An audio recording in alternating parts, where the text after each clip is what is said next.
വിശേഷിയായിരിക്കട്ടെ. ഇന്ന് ഡിസംബർ 12 ആഗമനകാലം. വിശുദ്ധ ലൂക്കായുടെ സുവിശേഷം 1-ാം അധ്യായം 39 മുതൽ 45 വരെയുള്ള വാക്യങ്ങളാണ് ഇന്നത്തെ സുവിശേഷ ഭാഗം. സ്ത്രീകളുടെ സന്തോഷം ലോകത്തോട് പങ്കുവയ്ക്കുന്ന ഒരു സുവിശേഷ ഭാഗം. മറിയം പരിശുദ്ധാത്മാവിനാൽ ഗർഭവതിയായവൾ, ഉദരത്തിൽ പ്രകാശത്തെ വഹിക്കുന്നവൾ, യൂദയായിലെ മലമ്പ്രദേശത്തേക്ക് തിടുക്കത്തിൽ യാത്ര പുറപ്പെടുന്നു. ഈ നടന്നു നീങ്ങുന്ന ഗർഭിണിയായ മറിയം ക്രൈസ്തവീകതയുടെ ആധികാരികവും സുന്ദരവുമായ പ്രതീകമാണ്. ഉദരത്തിൽ ക്രിസ്തുവിനെ വഹിക്കുന്ന മറിയത്തെ പോലെ ഉള്ളിൽ യേശുവിനെ വഹിക്കുന്നവരാണ് ക്രൈസ്തവർ. ഓരോ ക്രൈസ്തവനിലും ക്രിസ്തു വസിക്കുന്നു.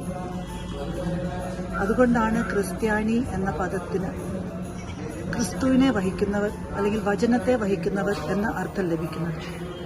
അമ്മയുടെ ഉദരത്തിലെ കുഞ്ഞെന്ന പോലെ ദൈവത്തോടൊപ്പം ശ്വസിക്കുകയും അവനോടൊപ്പം വികാരവിചാരങ്ങളിൽ ഏർപ്പെടുകയും ചെയ്യുന്നവരാകട്ടെ നാം ഓരോരുത്തരും എന്ന് ആശംസിച്ചുകൊണ്ട് മെറി ക്രിസ്മസ്.